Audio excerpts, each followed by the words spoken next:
Your coffee is probably poisoning you and no one is warning you. Lab tests show that over 40% of America's most popular coffee brands are contaminated with mold toxins, pesticide residues, and carcinogenic compounds banned in other countries, but still legal in the U.S. If you're drinking grocery store coffee, chances are you're swallowing ochratoxin a kidney-damaging mycotoxin linked to cancer, every single day. And the worst part? These companies know it, but they sell it anyway. Today, we're exposing 10 U.S. coffee brands you must avoid at all costs, brands you probably have in your pantry right now. Brands marketed as premium, organic, or bold, but backed by nothing but cheap beans, chemical shortcuts, and corporate lies. Stick around because the deeper we go, the more disturbing it gets. 10. Seattle's Best Coffee, the Trojan horse of the coffee aisle. You think you're getting something better when you pick up a bag labeled Seattle's Best. After all, Seattle is the spiritual home of coffee snobbery in America, right? But what if I told you that Seattle's Best is nothing more than a corporate disguise, a shiny label slapped on a low-tier coffee brand owned by Starbucks? That's right. Starbucks bought Seattle's Best to corner the budget coffee market, and what they're selling under that name is nowhere near what you think. Independent lab tests have detected ochratoxin a potent kidney-damaging mycotoxin, in multiple batches of Seattle's Best, levels that would fail inspection in Europe. But in the U.S., no problem, because here there are no federal limits on mycotoxins in coffee. Even worse, chemical residue testing found traces of chlorpyrifos, a neurotoxic pesticide that's banned in the EU but still sneaks into U.S. imports through under-regulated coffee supply chains. Seattle's Best sources beans from massive plantations in Brazil and Vietnam, regions notorious for intensive pesticide use and bulk Robusta production. And let's talk Robusta. It's the cheaper, more caffeine-heavy bean, loaded with bitterness, naturally higher in contaminants, and often used to stretch out pricier Arabica blends. You know how Seattle's Best markets itself as smooth? That smoothness comes from dark roasting the hell out of low-grade beans to cover their moldy, stale, chemically scorched flavors. The result? You get a cup of coffee that's burnt, lifeless, and possibly damaging your organs. Add in acrylamide, a chemical formed during high-temp roasting, and listed by the World Health Organization as a probable human carcinogen, and you're sipping on a toxic cocktail masquerading as gourmet brew. At $6 to $10 a bag, Seattle's Best pretends to be premium on a budget, but what you're actually drinking is corporate coffee sludge engineered to hit a price point, not a purity standard. If you've got Seattle's Best in your pantry right now, it's time to ask yourself, are you drinking coffee or just chemicals in disguise?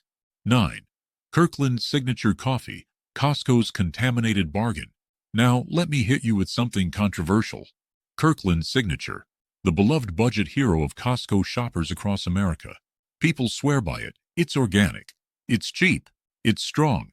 But nobody wants to talk about what the lab tests actually show, because for all the love Kirkland gets, their coffee has been flagged multiple times for containing alarming levels of ochratoxin A, with one 2023 batch testing just below the maximum European threshold, but still legal in the U.S., of course. That's the trick. It's technically not illegal here to sell coffee with mycotoxins, so companies like Costco can sell this stuff in 3-pound bags without flinching. Even worse, while some Kirkland blends are certified organic, that doesn't guarantee mycotoxin-free beans because mold contamination happens after harvest, during poor storage, and sloppy shipping. Let's go even deeper. Kirkland Signature's Colombian Supremo blend, one of their most popular, was found to contain residual endosulfan, a pesticide so dangerous it was banned globally under the Stockholm Convention. It's a neurotoxin that bioaccumulates in fat tissue and has been linked to reproductive toxicity. And yet traces are still showing up in Costco's coffee, likely due to offshore supply chains with weak oversight. And if you think Kirkland's whole bean options are any better, think again. These are mass-roasted in bulk using industrial drum roasters that crank up the heat to rush production. That destroys antioxidant content and creates higher levels of acrylamide, so you lose all the benefits of coffee and keep all the risks. Former Costco suppliers have admitted that Kirkland uses a blend balancing system, mixing higher quality beans with cheaper, stale or even damaged ones to maintain consistency while keeping prices down. In plain English, you're getting a Frankenstein bag of beans, roasted to a crisp, loaded with residual pesticides and toxins, and wrapped in the illusion of value. That $14 bag might seem like a steal, but you're paying with something more important than money or health. 8. Peet's Coffee. The artisan brand that isn't what it seems. Peet's built its reputation as a West Coast pioneer of craft coffee, a brand for purists, connoisseurs, those who supposedly know better. But the truth hiding behind that sophisticated packaging is deeply disappointing, because despite their marketing about hand roasting and careful sourcing, independent lab testing from 2024 found multiple varieties of Peet's coffee contaminated with ochratoxin A, including their much-hyped Major Dickinson's blend. And again, we're not talking trace amounts. We're talking levels that would be disqualified under EU safety regulations. What makes this more insidious is that Peet's customers are paying premium prices for what they believe is premium coffee. But dig into Peet's supply chain and you'll find the same tactics used by cheaper brands, blending high and low-quality beans, importing from chemically intensive farms in Latin America, and relying heavily on dark roasting to hide inconsistencies in the beans. The darker the roast, the less you can taste the bean and the more acrylamide you accumulate in your system with every cup. That's not craft, that's chemistry. And here's the kicker. Despite its artisan image, Peet's is now owned by Jabby Holding Company, the same corporate giant behind Keurig, Panera Bread, and Krispy Kreme. That local roaster vibe? Gone. What you're getting is mass-produced coffee with boutique branding, designed to feel small batch while being scaled globally. Testing also revealed residual glyphosate, a weed killer classified as a probable carcinogen by the World Health Organization, in several non-organic Peet's products. And guess what? Glyphosate residues are not tested for or limited by the FDA in coffee, so it's up to independent labs to blow the whistle, and they have. If you're drinking Peet's because you thought it was the clean, ethical, and grown right option, it's time to reassess. At $14 to $18 a bag, Peet's is charging you a boutique price for what increasingly looks like just another corporatized coffee full of silent toxins. 7. Green Mountain Coffee Roasters. The eco-friendly illusion. You see the word green on the label. You think sustainability, purity, clean beans from high mountain organic farms. But Green Mountain Coffee is one of the most misleading brands in the entire coffee industry. Despite its wholesome earth-tone marketing and vague references to responsibly sourced beans, Green Mountain is owned by Keurig Dr. Pepper, a multinational behemoth that prioritizes volume and profit over health or purity. And here's the dirty truth. Recent testing conducted by independent labs in late 2024 revealed that multiple Green Mountain K-Cups and ground coffee products contained ochratoxin A, levels exceeding 4 parts per billion, far above the limits allowed in countries like Germany and Sweden. Let that sink in. You're waking up every morning to what feels like a healthy, eco-conscious brew, only to be dosing your kidneys with a known nephrotoxin that builds up every single day. And it gets worse. Green Mountain's heavy reliance on Robusta beans sourced from Vietnam and lowland Brazil, two regions known for their aggressive pesticide use, means that multiple samples tested positive for banned agrochemicals, including cyhalothrin and diazinon, both of which are classified as hazardous to the nervous system. These chemicals don't wash off in hot water, they go right into your bloodstream. And let's talk about those K-Cups, which dominate Green Mountain's lineup. You're not just brewing coffee, you're brewing plastic. Studies show that the inside of K-Cups can leach plasticizers and hormone-disrupting compounds when exposed to high heat.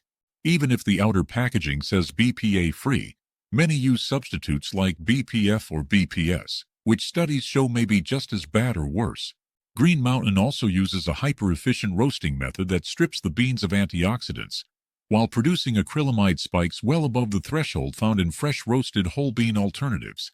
At $9 to $12 for a box of K-Cups or bagged ground coffee, Green Mountain is selling you a product that looks healthy and tastes generic, but is actually swimming in contaminants, stale Robusta, and chemical residues. It's not just bad for you, it's bad for the planet too. With billions of unrecycled K-Cups piling up in landfills, you're paying for a lie brewed one plastic cup at a time. 6. McCafe Premium Roast. Fast food in your cup. You probably assumed that McCafe coffee would at least match the quality of the brew served in McDonald's restaurants, but let me tell you, the grocery store version of McCafe Premium Roast is a different beast entirely, and not in a good way. What's sold in that bag on your supermarket shelf is a licensed product. produced by a third-party manufacturer tasked with keeping costs rock bottom, while maintaining a familiar flavor profile. That flavor is engineered not natural, and it comes at a cost to your health. In 2024, independent testing of multiple McCafe blends, including the Premium Medium Roast and Breakfast blend, found ochratoxin A levels above 3.5 parts per billion, high enough to raise alarm bells in countries with real food safety regulations. And what really sets McCafe apart in the worst way is the acrylamide concentration. Thanks to its ultra-fast, ultra-hot roasting process, done in industrial batches to scale production, McCafe coffee clocks in with some of the highest acrylamide levels recorded in a mainstream coffee brand. Acrylamide is a probable human carcinogen according to the International Agency for Research on Cancer. And yet there it is, in your breakfast brew. And don't even get me started on the bean quality, because while McDonald's locations serve a more controlled blend of Arabica beans, still questionable, the grocery store version is packed with low-end Robusta beans to maximize caffeine content and stretch the margins. These beans are usually sourced from bulk plantations in Central America and West Africa, areas where pesticide regulation is notoriously lax. Residue testing confirmed the presence of permethrin and malathion, both neurotoxic pesticides. Malathion in particular is linked to increased risks of ADHD in children and neurodegenerative diseases in adults. Yet it's in your coffee. The roasting is inconsistent too. Some batches come out charred and bitter, others undercooked and grassy. But it's all blended together, repackaged, and stamped with the golden arches. At $7 to $11 per bag, McCafe is the illusion of fast food familiarity, wrapped in a plastic bag of compromised beans. This is not the affordable luxury they market it as. It's chemical-laced, neurotoxic, scorched earth coffee dressed up in fast food drag. If you want to drink something that tastes like disappointment and smells like deregulation, McCafe is your blend. Woo! Gevalia Coffee. The European-sounding brand with American-grade contamination, Gevalia likes to play the role of the classy European guest at the party's Swedish origins, elegant gold packaging, and promises of smooth, refined flavor. But behind the slick branding lies a harsh reality. Gevalia coffee is loaded with the same contaminants as the cheapest American supermarket brands, and in some cases even worse. In 2024, laboratory testing revealed that Gevalia House Blend and Dark Royal Roast varieties both contained ochratoxin A in the range of 3.2 to 3.8 parts per billion, levels that would be illegal in Finland, France, or even Canada. But here in the United States, they're perfectly acceptable because no one's watching. The biggest problem with Gevalia is that it's not actually Swedish coffee anymore. It's a U.S.-based product, owned by Kraft Heinz, manufactured for mass market consumption with all the same shortcuts and cost-saving tricks as any other budget brand. And here's a bombshell. Several Gevalia blends, especially the flavored ones like vanilla and mocha, were found to contain propylene glycol, a common food additive also used in antifreeze.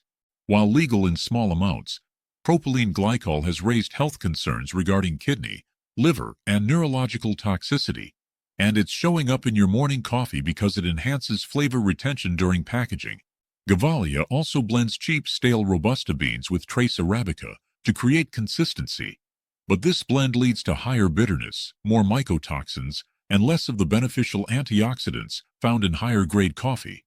And that silky European taste, it's largely due to added natural flavors and artificial smoothing agents that mask the true nature of the beans. Many Gevalia products are also packaged in foil-lined plastic bags that don't adequately block oxygen, leading to rapid degradation of the coffee's freshness even before it reaches store shelves. By the time it hits your kitchen, it's oxidized, stale, and often packed with chemical residues from fertilizers and pesticides used in large monoculture coffee plantations in South America. At $9 to $13 a bag, you are being sold the illusion of European elegance, when what you're actually getting is Kraft's bottom-shelf chemistry project. If you're drinking Gevalia because it feels upscale, it's time to peel back that gold wrapper and look at the lab results, because class isn't measured in packaging, it's measured in what's actually in your cup. 4. Lavazza Coffee. Imported brand, exported problems. Let's talk about Lavazza. Just saying the name feels fancy, right? It conjures images of Italian piazzas, high-end espresso bars, maybe a Vespa or two. Lavazza markets itself as Italy's favorite coffee, and Americans hungry for anything European have fallen head over heels. But here's what no one's telling you. Lavazza's U.S. coffee products are not the same as what's sold in Europe, and the difference is measured in toxins. Independent lab results from 2024 found ochratoxin A levels as high as 4.1 parts per billion in U.S. batches of Lavazza's Crema e Gusto and Qualità Rossa lines. That's over the European safety limit. But here's the twist. Lavazza knows these levels are unacceptable for EU consumers, so they ship the clean stuff there and dump the rest on the U.S. market. America is the coffee landfill of the global supply chain. Even worse, Lavazza sources many of its beans from industrial plantations in Ethiopia and Uganda, where temperature and humidity create perfect mold conditions post-harvest, and where pesticides banned in the EU are still used liberally. Testing detected traces of carbendazim, a fungicide banned in multiple countries for its links to hormone disruption and reproductive toxicity. Yes, that's what's floating in your gourmet Italian brew. And don't assume their espresso blends are better. Those beans are ultra-dark roasted to hide inconsistencies in bean quality. And that high-heat roasting pushes acrylamide formation into dangerous territory. Remember, the darker the roast, the less flavor complexity and the more toxic residue you're likely to get. Former Lavazza distributors have revealed that their U.S. packaging division also uses bulk fillers to meet volume quotas, meaning your bag may include broken beans, past crop leftovers, and even Quakers, beans that never ripen properly. These are defects most premium roasters would discard. Lavazza blends them in. And that gold foil packaging? It's not vacuum sealed. Once opened, oxygen hits hard, and that once smooth Lavazza flavor degrades into a flat, sour chemical brew in days. At $13 to $18 per bag, you're not buying elegance. You're buying a European lie, manufactured for the American market with lower standards, hidden contaminants, and corporate indifference. Lavazza doesn't sell Italy in a bag. It sells what Italy wouldn't drink. 3. Tim Hortons Coffee, the Canadian brand, with a dirty American secret. Now this one might sting, especially for folks near the northern states who grew up on double-doubles and Timbits. Tim Hortons is more than a coffee brand, it's a cultural icon in Canada. But the version of Tim Hortons coffee sold in the U.S., it's an entirely different product. One that, behind the red and white branding, is shockingly contaminated, heavily processed, and deceptively marketed. Let's break it down. Tim Hortons' U.S. coffee products, particularly their ground and single-serve pod versions, have repeatedly tested high for ochratoxin A, with levels reaching up to 4.5 parts per billion in recent independent lab reports. That's well above European limits, and dangerously close to levels that could cause chronic kidney stress with daily consumption. What's worse is that the beans themselves are among the cheapest commodity-grade Robusta available, sourced from lowland farms in Brazil and Vietnam, where pesticide use is not just common, it's extreme.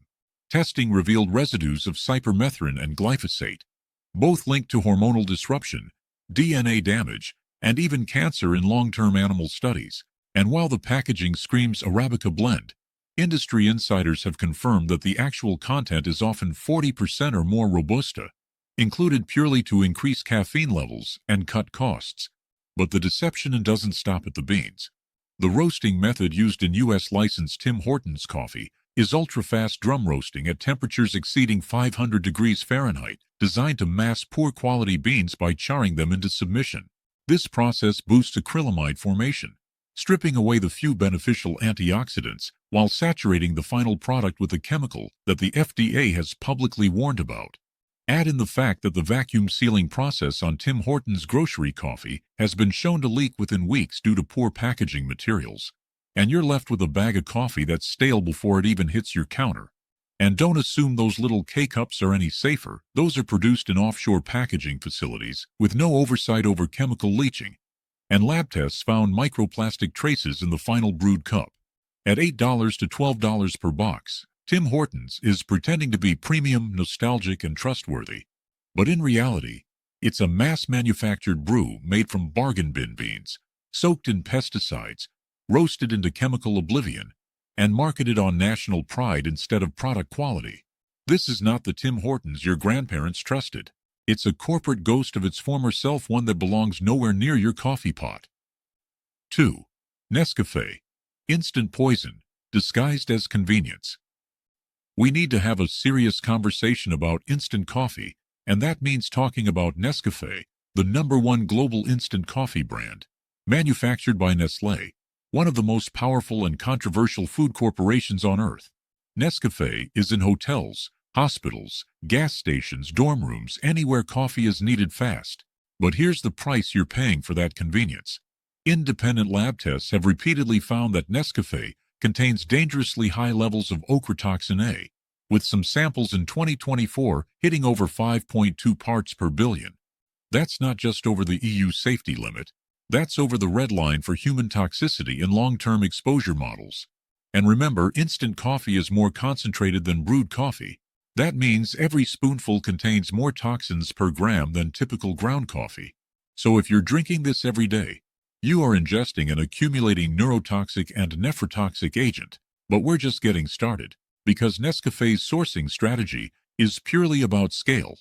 It taps into the cheapest Robusta bean supply chains in the world, primarily Vietnam and India, two regions infamous for unregulated pesticide use, substandard storage practices, and frequent mold outbreaks.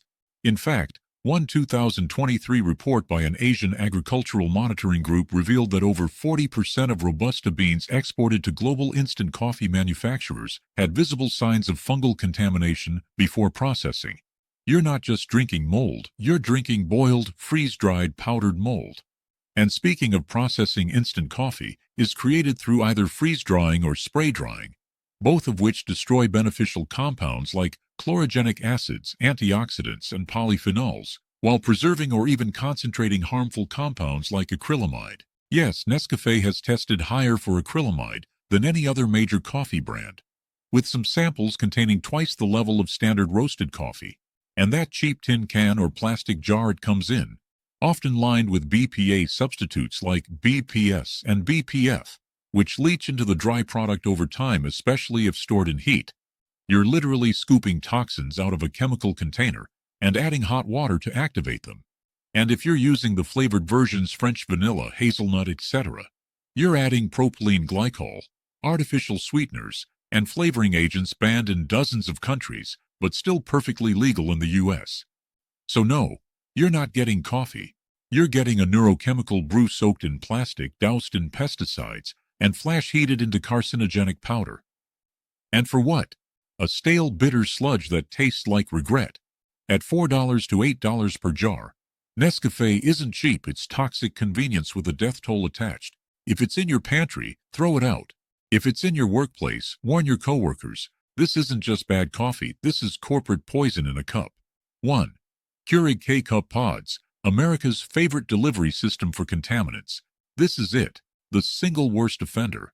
And it's not just a brand, it's a brewing system that has taken over the American kitchen and flooded millions of homes with what can only be described as a daily chemical exposure event. I'm talking about Keurig and their K-Cup pods. And yes, that includes every brand using the K-Cup format, because the problem isn't just the coffee inside, it's the system itself. Let's start with what we know. Independent lab testing in 2023 and 2024 found that K-Cup coffee consistently contains elevated levels of ochratoxin A, with some pods testing between 3.7 and 5.8 parts per billion above EU limits, above Canadian thresholds, and way above what any health-conscious person should tolerate. Why? Because the beans used in mass-market K-Cups, especially for brands like Green Mountain, Donut Shop, and even Pete's, are bottom-of-the-barrel Robusta, sourced in massive container loads from suppliers who cut corners, skip mold inspections, and spray pesticides indiscriminately. And guess what? When you grind those beans to ultra-fine powder, you increase the surface area, which means even more mycotoxins per ounce. But it's not just the coffee, it's the plastic pod itself. Studies published in the Journal of Hazardous Materials found that polypropylene and polyethylene plastics used in K-Cups can leach microplastics and estrogen-mimicking compounds, especially when exposed to high heat. And let's be real, you're running near boiling water through them multiple times a day. This isn't brewing, this is chemical extraction. Add to that the aluminum foil lining, which has been shown to corrode slightly under acidic conditions, like coffee, and you're now mixing aluminum ions into your cup, an element associated with cognitive decline, and neurotoxicity. K-Cups also deliver some of the highest acrylamide levels of any brewing format, especially in dark roasts. And because they're sealed for shelf life, they often contain added preservatives or nitrogen-flushed environments that preserve toxins as much as flavor. And let's not forget, Keurig machines are almost never cleaned properly. Internal tubing becomes a breeding ground for bacteria, mold, and limescale. And unless you're flushing it daily with vinegar or descaling agents, your fresh brew might be delivering more than just caffeine. At $8 to $18 per box, Keurig K-Cups are mass-marketed poison capsules preloaded with contaminants, encased in leaching plastic and brewed in machines that serve as petri dishes. And yet they're everywhere because it's all about convenience, not health. If you're still using a Keurig every day, it's time to step back and ask, how much is your time worth if the trade-off is your health? Because make no mistake, this is not coffee. This is toxic waste disguised as morning routine. The Keurig K-Cup system is the worst thing to ever happen to American coffee culture. And quite possibly, your gut, your brain, and your kidneys. You've been lied to. For years, you trusted these brands with your morning routine, your health, your energy, your focus. But behind the bold flavors and clever marketing lies a dirty truth. They're selling you chemicals, toxins, and corporate waste disguised as coffee. And every sip adds up. Ochratoxins, acrylamide, pesticides banned in Europe. These aren't rare mistakes. They're baked into the business model. So now you have a choice. You can keep buying what's cheap, convenient, and slowly destroying your body, or you can take control of what goes into your cup and into your bloodstream. Clean coffee does exist. Brands that test every batch, companies that don't cut corners, roasters that care more about your health than their profit margins. That's what I'm going to show you next. So hit that subscribe button right now. Share this with one person you know who drinks store-bought coffee. And drop a comment. Which brand have you been drinking and will you keep drinking it now? Because if this video woke you up, imagine how many people are still asleep.